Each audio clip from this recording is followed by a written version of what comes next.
देखिए जी, डेंटिस्ट जो हैं, जनरल डेंटिस्ट जो हैं, वो तो एक एज़ अ होल दाँतों को ट्रीट करते हैं, देखिए। अच्छा। उसमें वो रूट कैनाल्स भी कर रहे हैं, वो सिंपल स्केलिंग प्रोसीजर्स भी कर रहे हैं। लेकिन अगर पेशेंट ही कंप्लायंट नहीं है, पेशेंट हमारी बात को नहीं सुन रहा, नहीं समझ रहा, ऐसे ही है जैसे कि हमारे पास कोई स्केलिंग करवाने आए और हम उसकी स्केलिंग अच्छे से कर देते हैं, उसके दाँत क्लीन कर देते हैं और उसके बाद पेशेंट वापस जाके ब्रशिंग अपनी हैबिट मेंटेन नहीं रखता है, तो वही कैल्कुलस एंड प्लाक दोबारा से डिपॉज़िट होना शुरू हो जाएगा। हमारे पास एक्स-रेज़ आ जाते हैं, उसके अलावा हमारे पास डिफरेंट और छोटी-छोटी सी जो है हमारे पास वो इंस्ट्रूमेंट्स हैं या डिटेलिंग्स हैं जिसमें हमें जाके उस पे इन्वेस्ट करना होता है। तो आई हुँ। थिंक डेंटिस्ट्री इसलिए महँगी है क्योंकि हमें कॉस्ट भी पूरी करनी है।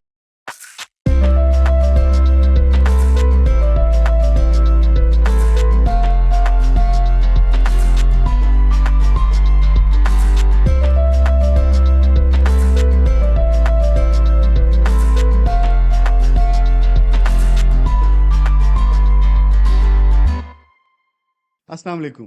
हेल्थ एंड लाइफ पाकिस्तान की पॉडकास्ट की एक फ्रेश एपिसोड में आपको खुशामदीद। आपने अक्सर सुना होगा कि हम मुख्तलिफ बीमारियों के बारे में अपनी पॉडकास्ट में मुख्तलिफ हेल्थ प्रोफेशनल से डिस्कशंस करते हैं, उनके मुफीद मशवरे लेते हैं और अपने नाजरीन और सुनने वालों तक एक अच्छे और प्रोफेशनल मशवरों को पहुंचाते हैं ताकि उनकी हेल्थ में बेहतरी आ सके। इसी सिलसिले की एक नई कड़ी के अंदर हमने जो दांतों की हेल्थ है उसके मुतल्लिक आपने ऑलरेडी हमारी चैनल के ऊपर 2 से 3 प्रोग्राम्स देख चुके हैं, लेकिन इसकी डिफरेंट एस्पेक्ट्स हैं। आम तौर पे ये ख्याल किया जाता है कि एक डेंटिस्ट जो है वो दांतों की तमाम बीमारियों के बारे में एक्सपर्ट होता है और उसको सॉल्व कर सकता है। लेकिन जैसे जैसे साइंस तरक्की करती जा रही है, डेंटिस्ट्री के अंदर भी मुख्तलिफ नई शाखें बनती जा रही हैं और नए से नए जो हैं वो स्पेशलिटीज़ निकलती जा रही हैं, जो कि आम जो हमारे सुनने वाले हैं या देखने वाले हैं उनके लिए शायद एक नई चीज़ हो। तो आज हमने इसी सिलसिले में अपने स्टूडियो में एक पेरियोडोंटोलॉजिस्ट को दावत दी है। अब ये क्या है, इससे क्या होता है, ये किस बीमारी का इलाज करते हैं, उन्हीं से पूछेंगे। तो हम आपको मिलवाते हैं डॉक्टर मीराल फातिमा से, जो कि एक कंसल्टेंट पेरियोडोंटोलॉजिस्ट हैं, और उनसे पूछते हैं कि उनकी स्पेशलिटी क्या है और ये पेरियोडेंटिस्ट्री या डोंटोलॉजी क्या होती है। अस्सलाम वालेकुम। वालेकुम अस्सलाम। कैसी हैं डॉक्टर मीराल? अल्हम्दुलिल्लाह, आप बताएँ? Welcome to our studios. Thank you. सबसे पहला सवाल जो कि अभी मैंने डिस्कस किया जी। कि ये पेरियोडोंटोलॉजी ये क्या चीज़ है? बेसिकली पेरियोडोंटोलॉजी जो है वो एक डेंटल स्पेशलिटी ही है और periodontology basically it's speciality of the gums and periodontal tissue जो आपके दांतों के इर्द गिर्द जो सपोर्टिंग स्ट्रक्चर्स हैं उन उनसे रिलेटेड जो बीमारियां हैं, हुँ, ठीक हुँ। है, वो सारी आपकी पेरियोडोंटोलॉजी में आती है। अच्छा। उसमें आपके गम, आपके दांतों के इर्द-गिर्द की हड्डी, उसके पेरियोडोंटल टिश्यूज़, वो सारे अगर किसी न किसी तरह डिस्ट्रक्शन का बायस बनते हैं, तो वो हमारी फ़ील्ड का हिस्सा हैं। हम गम डिज़ीज़ेज़ को ट्रीट करते हैं, पेरियोडोंटल जो डिस्ट्रक्शन है, जिसमें साथ में आपके दाँत हिलना शुरू हो जाते हैं, दाँतों में गैप आना शुरू हो जाता है, दाँत मोबाइल होना शुरू हो जाते हैं, यानी दाँत हिलना शुरू हो जाते हैं। हुँ। तो ये बेसिकली वो स्पेशलिटी है, जिसको हम अच्छा। ट्रीट करते हैं। अच्छा, इसमें और आम डेंटिस्ट में और पेरियोडोंटोलॉजिस्ट में क्या फ़र्क होता है? देखिए जी, डेंटिस्ट जो हैं, जनरल डेंटिस्ट जो हैं, वो तो एक एज़ अ होल दाँतों को ट्रीट करते हैं, देखिए। अच्छा। उसमें वो रूट कैनाल्स भी कर रहे हैं, वो सिंपल स्केलिंग प्रोसीजर्स भी कर रहे हैं, वो दाँतों को सीधा भी कर रहे हैं ब्रेसेस के थ्रू जो हम पढ़ते हैं ऑर्थोडोंटिस्ट, मतलब वो एक कंप्लीट डेंटिस्ट्री प्रैक्टिस करते हैं। हुँ। लेकिन फर्दर जो स्पेशलिटी है, चाहे वो पेरियोडोंटोलॉजी है, ऑर्थोडोंटिक्स है, एंडोडोंटिक्स है, ये एक आगे से सुपर स्पेशलिटी आ जाती है। अब हम क्या हैं, हम बेसिकली गम से रिलेटेड जो डिजीज़ेज़ है, पेरियोडोंटल डिजीज़ेज़ हैं, हम उनको ट्रीट करते हैं। उसमें हमारे पास जो है वो डिफरेंट डिजीज़ेज़, जिसमें जिंजिवाइटिस आ जाता है, पेरियोडोंटाइटिस आ जाता है, अच्छा। या अदर जो है वो जिंजाइवल डिजीज़ेज़ आ जाती हैं जो हम ट्रीट करते हैं, जो एज़ अ पेरियोडोंटिस्ट स्पेशलिटी हमारे अंडर आती है। और फिर हमें लोग जो हैं वो फिर हमें जो है रेफ़र करते हैं इस तरह के केसेस, हुँ, हुँ, जिसमें हुँ, हुँ, हमारे हुँ। पास अगर दांत मोबाइल हैं, हिल रहे हैं, तो उनको हाँ, फर्दर आपने कैसे ट्रीट करना है, वो फिर सही। हमारी डोमेन है। फिर हम अच्छा। उस तरह उसको ट्रीट करते हैं, जो हमारे पास ट्रीटमेंट प्लान्स होते हैं वो हम बनाते हैं। डिफरेंट डेंटिस्ट के साथ हम मल्टी अच्छा। डिसिप्लिनरी अप्रोच के साथ हम पेशेंट्स को लेकर चलते हैं, जिसमें हमें सिर्फ उनकी जो है पेरियोडोंटल हेल्थ नहीं मेंटेन करनी होती, हम एज अ होल उनको मेंटेन करते हैं। उनकी अगर हुँ। कोई सिस्टमिक इश्यूज साथ में चल रहे हैं, तो हम उनको भी लेकर चलते हैं। अच्छा, इसमें पेरियोडोंटोलॉजी आपने बताया कि जी। जो दाँत के इर्द-गिर्द के मसूड़े हैं और दांत के इर्द-गिर्द जो बोन्स होती हैं जिससे बिल्कुल, दांत मजबूती से जुड़ा हुआ होता है, बिल्कुल, बिल्कुल, उसकी जो बीमारियां होती हैं वो उससे रिलेटेड आप लोग काम करते हैं। तो एक आम आदमी जो है उसको तो इस चीज़ का नहीं पता। बिल्कुल, तो मुझे ये बताएं कि ये जो मसूड़ों की बीमारी है, या अक्सर लोगों के मसूड़ों से खून आता है जब ब्रशिंग करते हैं ख़ास तौर पे, बिल्कुल। या इसके अलावा भी कुछ चीज़ें हैं, दांत हिलना शुरू हो गए, कमज़ोर हो गए, ये लोगों को इसके बारे में फ़िक्रमंद क्यों होना चाहिए और कैसे आप इसको रोका जा सकता है?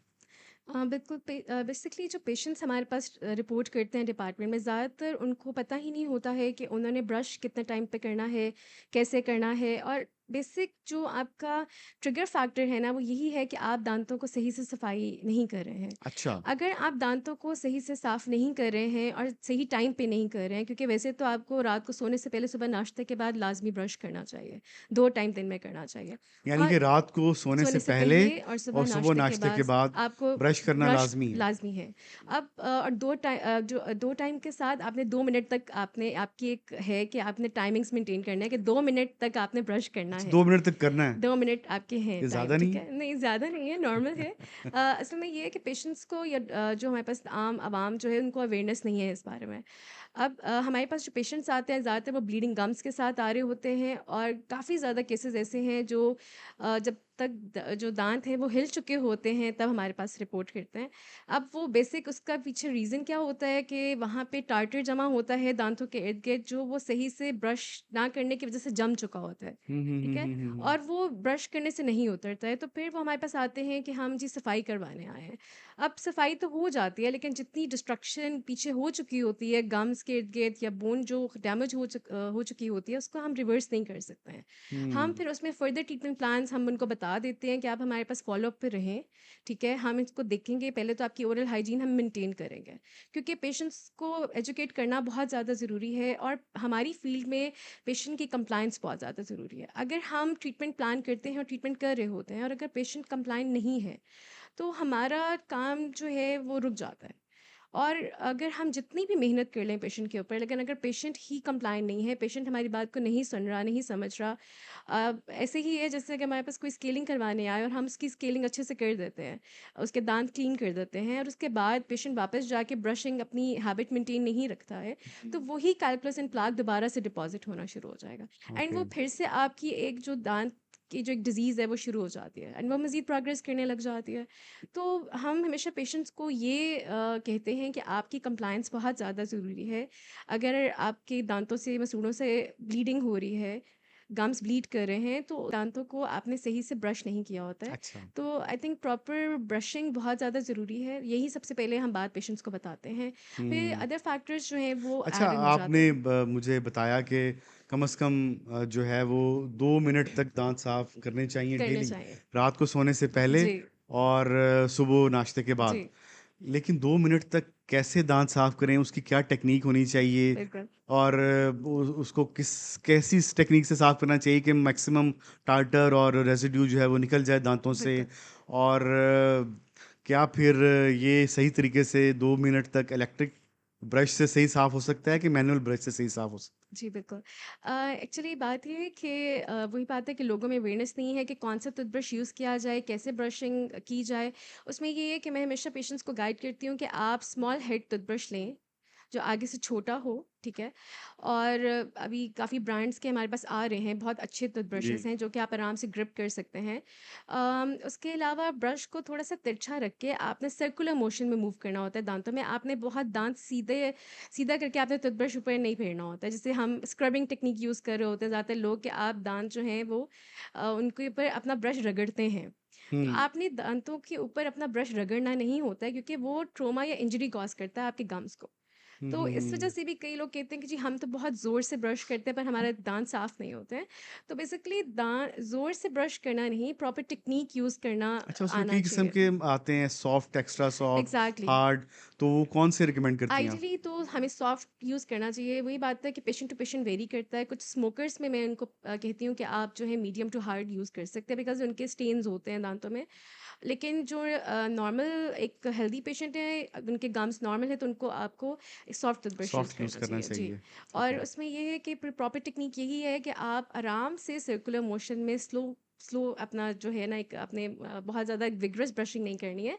आपने स्लो रह के आराम-आराम से अपने हर दाँत को सर्कुलर मोशन में ही ब्रश करना है और इतना टाइम लग जाता है, 2 मिनट्स आपके आराम से हो जाते हैं पूरा, अगर आप आराम-आराम से दाँतों को ब्रश करें और उसके बाद फिर आपने अपनी टंग भी क्लीन करनी होती है। अच्छा, जी, ठीक है? उसकी क्या टेक्निक है?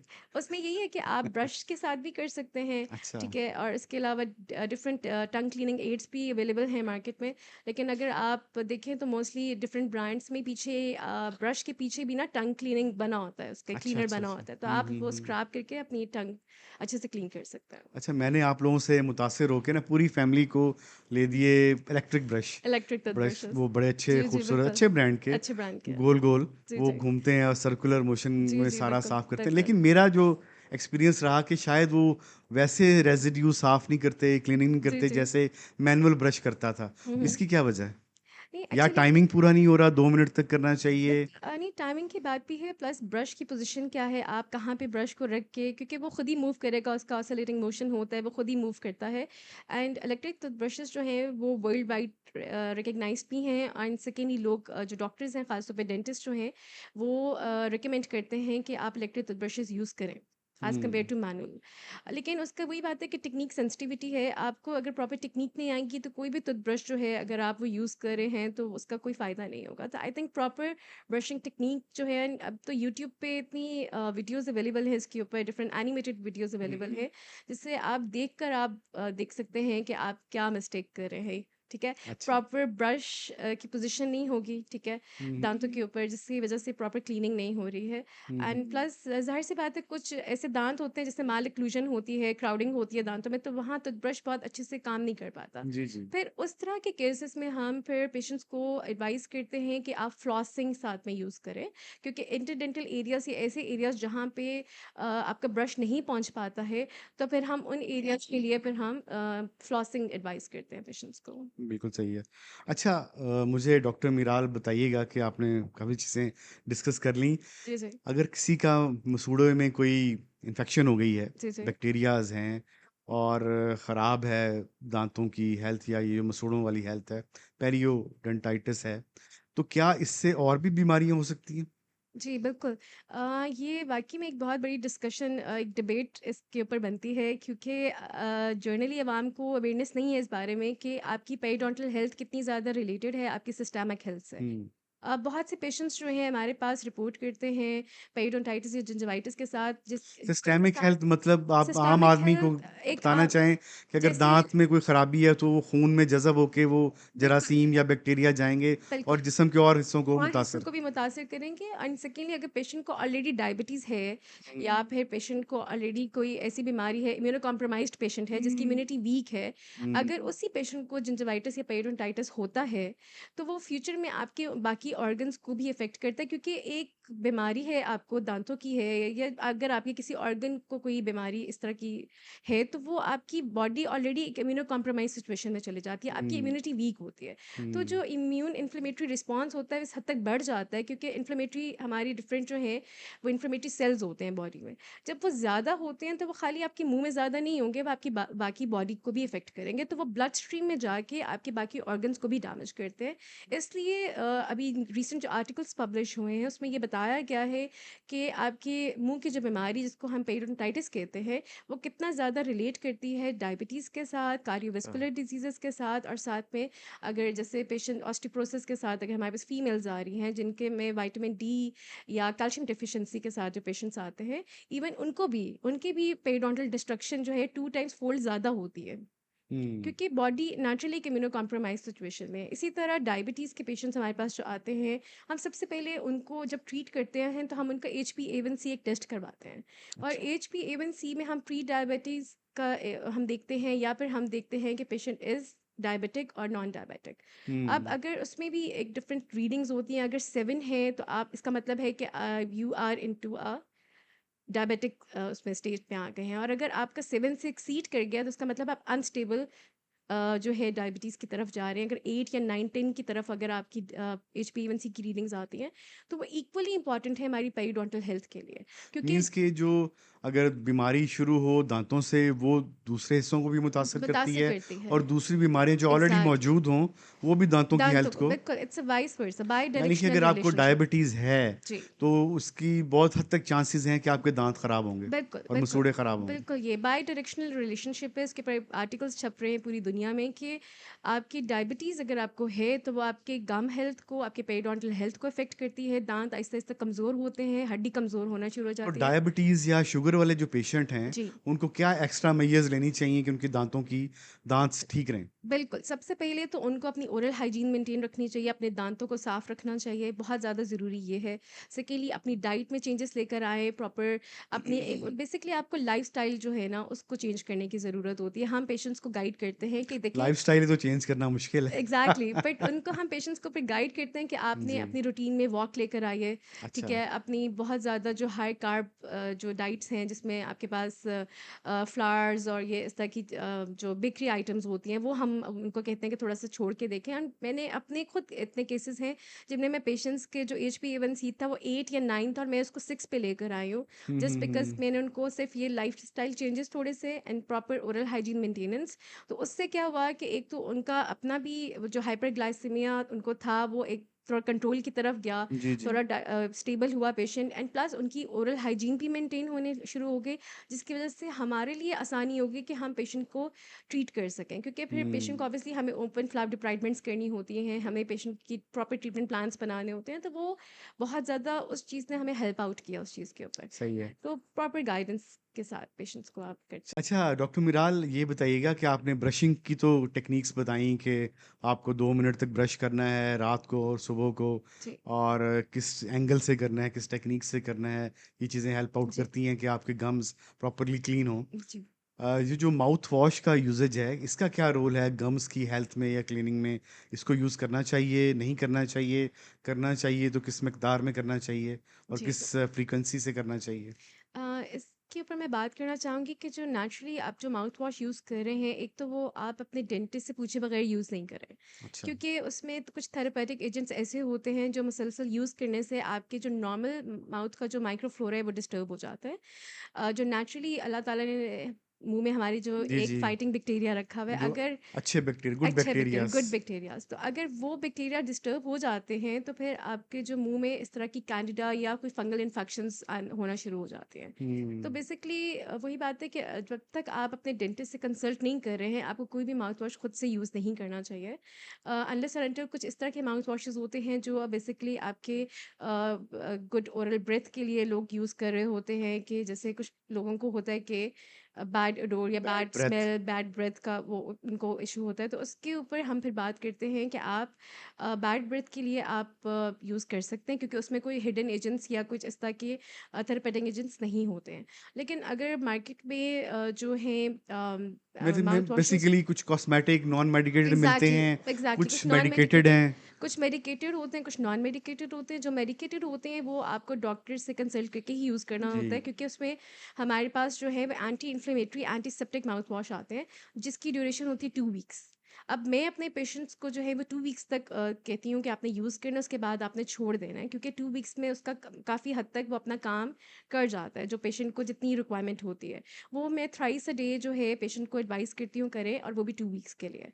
लेकिन जो नॉर्मली आपके फ्रेश ब्रेथ के लिए या आपका एक हेल्दी ब्रेथ के लिए जो आप यूज़ कर रहे हैं माउथ वॉश, वो आप यूज़ कर सकते हैं, लेकिन बहुत फ्रीक्वेंटली यूज़ नहीं करना चाहिए, बिकॉज वो फिर आपके दांतों में स्टेनिंग कॉज करता है। हुँ। तो इसलिए मैं हमेशा यही पेशेंट्स को एडवाइस करती हूँ कि डेंटिस्ट के पास आपको आइडियली जो है आफ्टर एवरी 6 मंथ्स के बाद जाना चाहिए फॉर डेंटिस्ट महँगे भी तो इतने हैं ना, इतने पैसे लेते हैं। नहीं। आम आदमी बेचारा क्या करे अब, जो देहात का रहने वाला है या छोटे शहरों का रहने वाला है, they can't afford the dentist. वो आपकी बात बिल्कुल ठीक है, लेकिन मुझे फिर भी क्योंकि उनको अवेयरनेस ख़ास नहीं तौर है पे ना, जो ओरल डेंटल हेल्थ अवेयरनेस नहीं प्रोसीजर्स है। हैं, जी। They are quite expensive. इसकी क्या रीज़न है?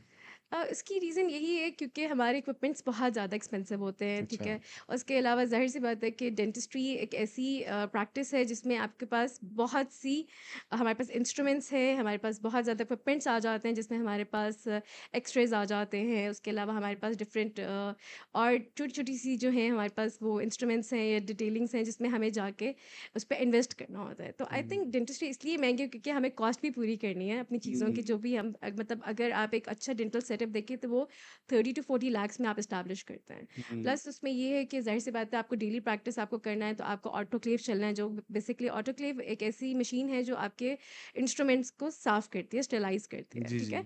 तो अब वो उस पे भी खर्चा आता है, उसको मेंटेन करने का भी। तो आई थिंक जो प्रॉपर अच्छे डेंटिस्ट हैं, जिनके पास वेल इक्विप्ड जो एक डेंटल क्लिनिक्स क्लिनिक हैं, है, हाँ।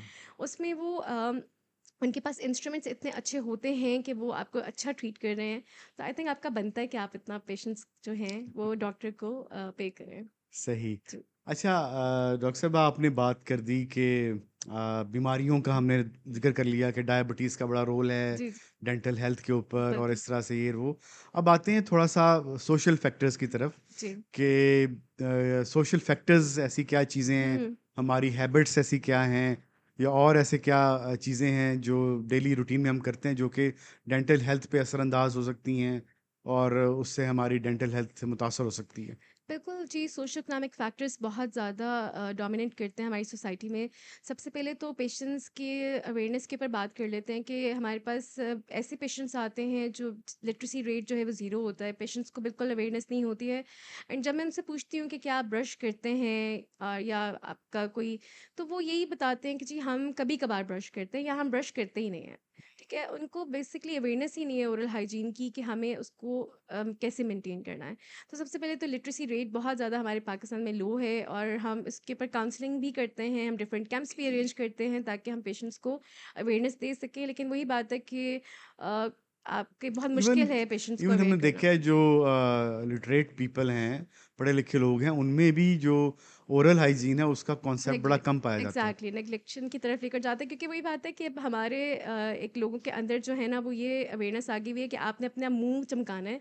उसके ऊपर वो डिफरेंट ब्यूटी प्रोडक्ट्स के ऊपर, स्किन केयर प्रोडक्ट्स के ऊपर इन्वेस्ट करते हैं, लेकिन अपनी ओरल हाइजीन पे इन्वेस्ट नहीं करना ये तो चाहते आप हैं। खवातीन को कह रही है ना, हमारी बात तो नहीं। नहीं, अब ये तो जर्नली मैं बात कर रही हूँ कि बहुत से लोग इवन जी, जी, जी। मर्द हजरात आजकल भी बहुत ज़्यादा जो एस्थेटिक्स और एस्थेटिक्स के ऊपर लोग ठीक है, फ़ोकस कॉस्मेटिक, करते हैं, पैसे भी लगाते बिल्कुल हैं। कॉस्मेटिक्स के ऊपर खर्च कर रहे हैं, अपने डिफरेंट प्रोसीजर्स करवा रहे हैं, लेकिन अपनी ओरल हाइजीन मेंटेन नहीं करते हैं। लेकिन वो कॉस्मेटिक डेंटिस्ट्री भी तो आजकल बड़ी पॉपुलर हो रही बिल्कुल है ना, बिल्कुल वो भी कॉस्मेटिक तो इसी का पार्ट है। वो बिल्कुल उसमें क्या इसका होता है ज़रा बताइएगा? बिल्कुल कॉस्मेटिक डेंटिस्ट्री में हमारे पास डिफरेंट एस्थेटिक प्रोसीजर्स आ जाते हैं हमारे पास। अब उसमें वही बात होती है कि वो हर डेंटिस्ट प्रैक्टिस नहीं कर रहा। बहुत से ऐसे डेंटिस्ट हैं जिन्होंने इसमें कोई फर्दर कोर्सेज वगैरह हुँ, किए हुए, हुँ। एस्थेटिक कोर्सेज किए हुए हैं, तो वो इसमें पीआरपी प्रोसीजर्स होते हैं, हाइड्रोफेशियल्स होते हैं, डिफरेंट आपके ये बोटॉक्स फिलर्स के प्रोसीजर्स होते हैं। बट वो हर डेंटिस्ट प्रैक्टिस नहीं कर रहा। कुछ डेंटिस्ट ऐसे हैं जो सिर्फ एस्थेटिक सेंटर्स जो है अच्छा, उन्होंने वो खोले हुए हैं, और वो डेंटिस्ट्री के साथ एस्थेटिक प्रोसीजर्स कर रहे होते हैं परफॉर्म। अच्छा। पर वो बात है कि आई आई नो कि एक डेंटिस्ट जो है वो बहुत ज़्यादा फोकस करता है डेंटल हाइजीन या हेल्थ के ऊपर। बट अभी थोड़ा सा रुझान एस्थेटिक डेंटिस्ट्री की तरफ भी चला गया, जिसमें आपकी स्माइल डिज़ाइन और स्माइल को मेंटेन करना है। पर वो अच्छा। भी it's a part of your dental health hmm, care के ऊपर हुँ, ही। हुँ, हुँ, हुँ। लेकिन जहाँ तक मैं जो बात कर रही हूँ वो बेसिकली डेंटल हाइजीन के बारे में बात जी, कर रही जी, हूँ, जी, क्योंकि जी। हमारी फील्ड जो है वो डेंटल हाइजीन और हेल्थ से रिलेटेड है, जी, जी। गम्स की डिजीज़ेज़ से रिलेटेड है। तो मैं तो यही हर पेशेंट जो भी आता है सबसे पहले मैं उसको काउंसल करती हूँ बहुत ज़्यादा कि अपनी ओरल हाइजीन मेंटेन रखें। प्लस और अगर सोशल इश्यूज़ हैं तो उसमें स्ट्रेस बहुत ज़्यादा एक कॉमन फैक्टर है। अब जो स्ट्रेस है, उसमें हम स्ट्रेस पे तो बाद में बात करते हैं। जी, पहले जी। बताइएगा स्मोकिंग के बारे जी, में। स्मोकिंग। स्मोकिंग जो है यंग ओल्ड बोथ जनरेशंस ही करती हैं। जी, आजकल यंगर जनरेशन में बहुत इसका पाया जाता है, टोबैको का इस्तेमाल जी, या बिल्कुल, स्मोकिंग, बिल्कुल। इस तरह की चीज़ें। स्मोकिंग क्या आपकी गम्स की हेल्थ पे या ओवरऑल ओरल हाइजीन पे कितना इम्पैक्ट है? किस हद तक इसको डैमेज कर सकती है? जी, बहुत ज़्यादा इम्पैक्ट है। जो मेरे पास पेशेंट्स आते हैं स्मोकिंग के साथ, और उनके तो ख़ैर बहुत बुरे हालात हुए होते हैं। वो उस टाइम पे हमारे पास आते हैं जब काफ़ी हद तक उनका हेल्थ टिश्यू, पेरिडोंटल टिश्यू जो है वो डैमेज हो चुका होता है। ज़्यादातर पेशेंट्स जो हैं वो दाँत जब हिलना शुरू होते हैं तब हमारे पास रिपोर्ट करते हैं, क्योंकि नेचुरली जो टबैको है वो आपके सिम्पटम्स को मास्क कर देता है। ब्लीडिंग गम्स नहीं हो रही होती हैं उस तरह। तो काफ़ी हद तक जब दाँत हिलना शुरू होते हैं या दाँतों में गैप आना शुरू होता है, तब पेशेंट हमारे पास आते हैं कि जी हमारे दाँत हिलना शुरू हो गए, और जब हम हिस्ट्री लेते हैं, तो पेशेंट जो है वो एक क्रोनिक स्मोकर होता है। ठीक है? तो आइडियली तो स्मोकर्स को हम बहुत ज़्यादा काउंसल करते हैं, but obviously it's a habit, तो आप छुड़वा तो नहीं सकते हैं। बेसिकली जो स्मोकिंग है वो हमारे पास पेशेंट्स जो हैं रिपोर्ट करते हैं स्मोकिंग के साथ, और ज़्यादातर तब आते हैं हमारे पास जब उनकी पेरिडोन्टल हेल्थ डिस्ट्रक्शन हो चुकी होती है। अच्छे खासे दांत हिलना शुरू हो जाते हैं, गम्स ब्लीड उस तरह नहीं कर रहे होते क्योंकि मास्क कर देता है आपका जो टबैको है, वो बेसिकली अच्छा। गम्स की जो डिजीज़ है उसको मास्क कर देता है। तो बहुत देर तक आपको जाके पता चलता है कि आपके जो पेरिडोन्टल टिश्यू डिस्ट्रक्शन हो चुकी है और दांत मोबाइल हो रहे हैं, दांत हिलना शुरू हो जाते हैं। फिर उस केस में फिर हम पेशेंट्स को काउंसल करते हैं। सबसे पहले तो पेशेंट्स को बताते हैं कि जी आप सिगरेट जो है जो आप ले रहे हैं उसकी पहले मिकदार पूछी जाती है।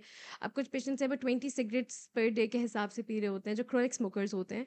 तो फिर उनको हमें प्रॉपर काउंसल करना होता है कि आप किसी तरह स्मोकिंग को कम करें, बिकॉज़ ये आपके हुँ। जो ओरल हेल्थ है उसके लिए बेहतर नहीं है। और इसके अलावा जो है हम कोशिश हमारी यही होती है कि हम फिर पेशेंट्स को जो है वो प्रॉपर काउंसल करें, गाइडलाइंस देते हैं उनको।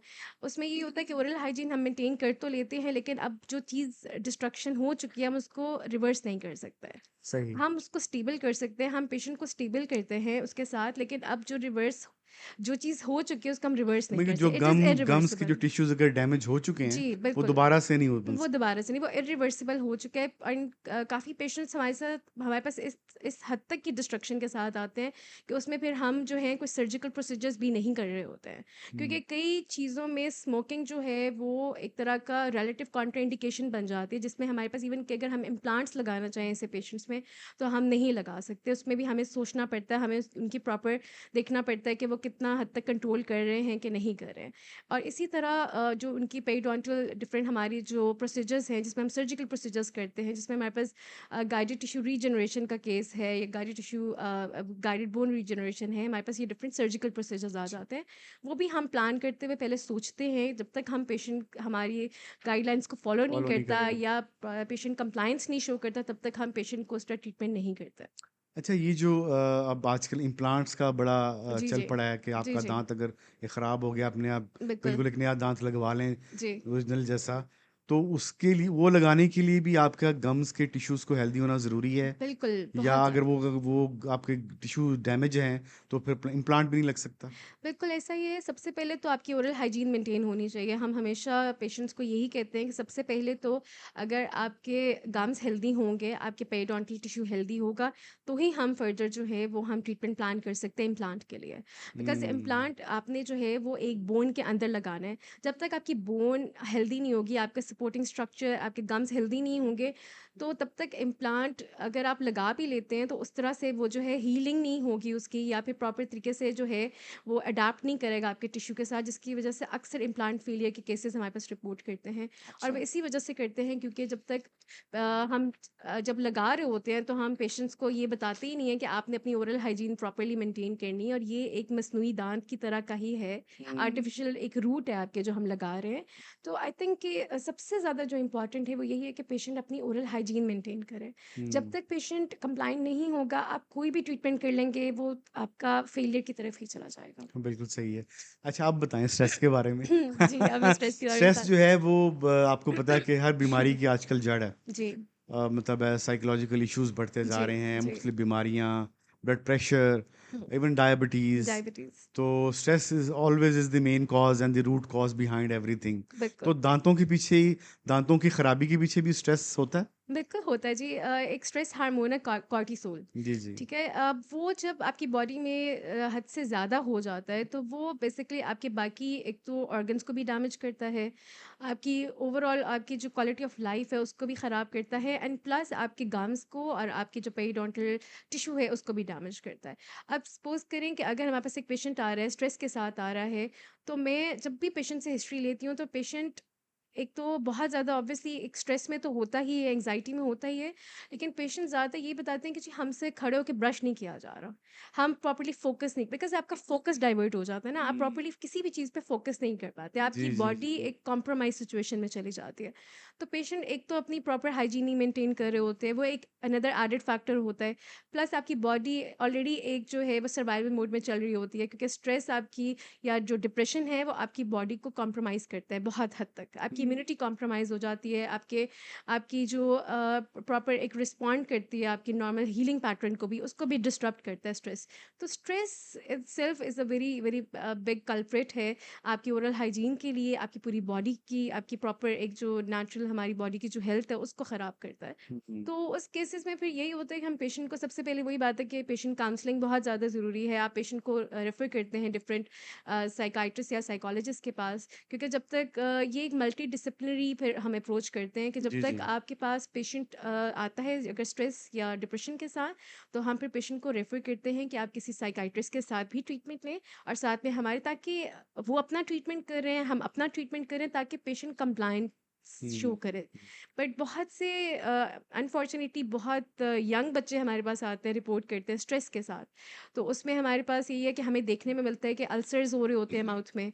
अब स्ट्रेस इंड्यूस्ड अल्सर्स होते हैं, ठीक हुँ, है? वो इस तरह हो रहा होता है कि बच्चे आ रहे हैं, एग्ज़ाम का स्ट्रेस ले रहे हैं। आजकल तो बच्चे छोटी-छोटी चीज़ों का स्ट्रेस लेते हैं। तो हुँ, वो क्योंकि पीयर प्रेशर बहुत ज़्यादा है, तो ज़्यादातर जो पेशेंट्स बच्चे हमारे पास रिपोर्ट कर रहे हैं या यंगस्टर्स रिपोर्ट कर रहे होते हैं, उनमें हमें सबसे ज़्यादा कॉमन जो हमें एक साइन नज़र आता है, वो है अल्सर्स का। माउथ अल्सर्स के साथ पेशेंट्स रिपोर्ट करते हैं। यहाँ पे ब्लीडिंग गम्स हो रही होती हैं, बट ब्लीडिंग गम्स भी ज़ाहिर-सी बात है, स्ट्रेस इंड्यूस्ड जिंजिवाइटिस एक टर्म है। एक हुँ, टर्मिनोलॉजी है। तो हुँ। बेसिकली स्ट्रेस जो है वो आपके हार्मोन्स, क्योंकि थोड़े से डिस्टरप्ट होते हैं, उसकी वज़ह से आपके गम्स जो है वो स्वेल कर जाते हैं और वो आपको जिंजिवाइटिस कॉज़ करता है। स्केलिंग करवानी चाहिए? स्केलिंग से गम्स आपके खराब नहीं होते?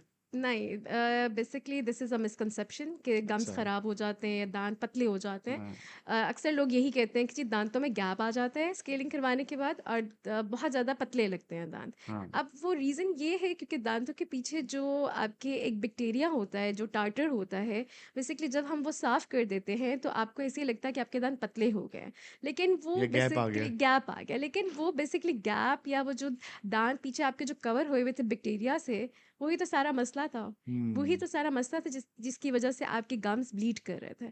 तो हुँ, बेसिकली हम जब वो दाँतों की सफाई, जिसको हम स्केलिंग कहते हैं या क्लीनिंग कहते हैं, जब वो हम करते हैं तो उसका मकसद यही होता है कि आपकी बेसिकली जो गम हेल्थ है उसको हम इम्प्रूव कर सकें। अब दाँतों की सफाई के बाद अमूमन लोगों के गम्स हेल्दी होते हैं। सेंसिटिविटी का इशू कभी-कभार उन दाँतों में होता है जिसमें बहुत ज़्यादा कैल्कुलस डिपॉज़िट्स होते हैं, जिसको हम टार्टर कहते हैं अपनी उसमें आपकी जर्नल टर्म में। तो वो जब आप रिमूव करते हैं तो नेचुरली थोड़ा-सा सेंसिटिविटी फ़ील होती है, बट वो उसके लिए ही हम फिर डीसेनिटाइजिंग एजेंट्स भी देते हैं, जिसमें हमारे पास माउथ वॉश, जिसकी मैं पहले बात कर चुकी हूँ, थेरेपेटिक माउथ वॉशेज़ होते हैं, जिसमें एंटीसेप्टिक एजेंट्स होते हैं एंड उसके साथ में टूथपेस्ट हमारे पेशेंट्स को देते हैं, जिसमें हमारे पास अम, डीसेनिटाइजिंग एजेंट्स होते हैं जो बेसिकली आपकी सेंसिटिविटी को कम करते हैं। बिल्कुल तो सही। स्केलिंग बिल्कुल करवानी चाहिए और हर 6 महीने के बाद करवानी चाहिए। अच्छा, 6 महीने से 1 साल के दरमियान में आपको मतलब आपको डेंटिस्ट को रिपोर्ट करना चाहिए, जाना चाहिए, ताकि फिर डेंटिस्ट देख सकें कि आपको स्केलिंग की ज़रूरत है कि नहीं है, बिल्कुल और सही है। स्केलिंग करवानी चाहिए। अच्छा, अब आखिर में मुझे बताइएगा कि एक आम आदमी है, घरों जी। में जो भी रहते हैं, अर्ली वार्निंग साइंस क्या हो सकते हैं? खुद से कैसे मॉनिटर कर सकते हैं कि भई मुझे कोई पेरियोडोंटल डिज़ीज़ हो रही है या मेरे गम्स में कुछ प्रॉब्लम शुरू हो गई है या बिल्कुल। कोई ऐसी अर्ली वार्निंग साइंस क्या हो सकते हैं? वो वहाँ ब स्पेसिफ़िक बताइएगा ताकि उसको पता चल सके घर में और वो फिर डेंटिस्ट से रुजू कर सके। बिल्कुल, अर्ली वार्निंग साइंस तो ये होते हैं कि अमूमन जब पेशेंट्स ब्रश करते हैं तो ब्रशिंग के बाद मसूड़ों से खून आना शुरू हो जाता है। अब कई भी पेशेंट्स कहते हैं कि जब हम थूकते हैं तो हमें खून आता है हुँ, दांतों हुँ। से, पर उनको पता नहीं होता कि वो मसूड़ों से आ रहा होता है, यानी गम से आ रहा होता है। फिर कई पेशेंट्स जो हैं वो ब्रश करते हुए कंप्लेन करते हैं, जी हमारे जो हैं गम से खून आता है। ये बहुत अर्ली साइन है कि आप डिटेक्ट करें कि आपका जो गम्स हैं वो स्वेल कर रहे हैं और उसमें जिंजवाइटिस हो रहा है। ये बहुत अर्ली साइन है। ठीक है? उस केसेस में मैं फिर पेशेंट्स को कहती हूँ कि आप हमारे पास आएँ, ताकि हम देख सकें, प्रोफ़ेशनल क्लीनिंग की ज़रूरत होगी आपके दाँतों में या क्या है। और उसके अलावा अर्ली साइंस में जो है, मैं पेशेंट्स को यही बताती हूँ कि जब भी आपको लगे कि आपके दाँतों के ऊपर जो है एक लेयर आ रही है, जो कि आपको लग रहा है कि आपके ब्रश से साफ़ नहीं हो रही है, तो तब भी आप हमारे पास रिपोर्ट करें, क्योंकि वो एक लेयर, थिन लेयर जो है, जो आपके ब्रश से साफ़ नहीं हो रही है, इट मीन्स कि you need a professional cleaning और प्रोफेशनल स्केलिंग। तो फिर हुँ, उस केस में फिर मैं पेशेंट्स को कहती हूँ कि आप हमारे पास रिपोर्ट करें। यही अर्ली साइंस होते हैं। Bleeding gums is a early sign, ठीक है? उसके अलावा बैड ब्रेथ, अगर बैड ब्रेथ का इशू है तो आप पेशेंट को पता होगा, काफ़ी ज़्यादा पेशेंट्स आते भी हैं जो कहते हैं कि जी हमारे मुंह से एक अजीब सी स्मेल आती है। ठीक है, तो वो भी एक अर्ली साइन है कि आपके, इसका मतलब है कोई गम्स ना कोई हेल्दी नहीं है और बीमारी चल रही है। एग्जैक्टली कोई ना कोई बीमारी चल रही है। तो ये दोनों अर्ली साइंस हैं जिससे आप पेशेंट्स जो है हमारे पास रिपोर्ट करते हैं, और मैं कहती भी हूँ कि आना चाहिए। जब भी आपको लगे कि आपके गम्स ब्लीड कर रहे हैं या आपके मसूड़ों से या आपके मुंह से बदबू आने लग गई है, तो आप अपने डेंटिस्ट के पास रुजू करें। चलें डॉक्टर मीराल, आपने आज माशाल्लाह बड़ी डिटेल से हमें थैंक यू। जो आपकी स्पेशलिटी है पेरियोडोंटल हेल्थ की, उस पे हमें बताया, हमारे सुनने वालों को बताया, देखने वालों को बताया, और आई थिंक कि आज के सेशन से उनकी इन मालूमात में ख़ासा इजाफा हुआ होगा। और ये वाला एस्पेक्ट है दांतों की हेल्थ के बारे में, उसके बारे में भी उनकी इन्फॉर्मेशन में बड़ा इजाफा हुआ होगा, और लोग अपने आप को इससे ज़्यादा मुस्तफ़ीद आपकी गुफ्तगू से कर सकेंगे। बहुत थैंक यू। शुक्रिया आपके आने का। हम ये नहीं कहेंगे कि वो मैसेज दें, क्योंकि ऑलरेडी आप बहुत सारी बातें बातें कर अपनी कर चुके चुकी हैं हैं, जी, जो कि बिल्कुल। लोगों को सुननी चाहिए और उस पे अमल करना चाहिए। Thank you very much for your coming. तो नाज़रीन, आज आपने देखा कि डॉक्टर मीराल फातिमा ने बड़ी डिटेल के साथ बताया हमें कि पेरियोडोंटल हेल्थ क्या होती है, और कि डेंटिस्ट, एक आम डेंटिस्ट और पेरियोडोंटिस्ट में क्या फ़र्क होता है, और आपके जो मसूड़े हैं बेसिकली, आपके जो गम्स हैं उनकी जो हेल्थ है और उसकी जो बीमारियां हैं, और वो बीमारियां आपकी बॉडी पे कैसे असरअंदाज हो सकती हैं, और बहुत सी दूसरी जो बीमारियां हैं, ख़ास तौर पे डायबिटीज़, उसका आपकी मसूड़ों की हेल्थ पे या दांतों की हेल्थ पे क्या असर हो सकता है। और आपके दांत, अगर आपको दूसरी बीमारियां और प्रॉपर हाइजीन आप मेंटेन ना करें, दांतों की प्रॉपर क्लीनिंग ना करें, प्रॉपर हाइजीन ना मेंटेन करें, तो आपके दांत और मसूड़े इससे ख़राब भी हो सकते हैं और दांत गिरना भी शुरू हो सकते हैं। तो होप कि आपको आज का सेशन जो है वो बहुत अच्छा लगा होगा, इंफॉर्मेटिव रहा, और बहुत सारी नई चीज़ें हमें पता चली आज के सेशन से। तो अगर आप लोग डॉक्टर मीराल फातिमा से रब्ता करना चाहें, तो आप हमारी पॉडकास्ट की डिस्क्रिप्शन में कमेंट कर सकते हैं। हमारी वेबसाइट www.healthandlife.com.pk पे जाके कांटेक्ट में जाइए, और आप हमें अपना मैसेज और कांटेक्ट डिटेल्स दे सकते हैं। हम आपको कनेक्ट करवाएंगे डॉक्टर मीराल फातिमा से। इसके अलावा आप फॉलो करें हमारे फेसबुक, इंस्टाग्राम, टिकटॉक और लिंक्डइन पेजेस को। वहाँ पे भी सारा कंटेंट और सारी चीज़ें अवेलेबल हैं। You can write to us any time. Thank you very much and keep watching health and life Pakistan. Stay tuned.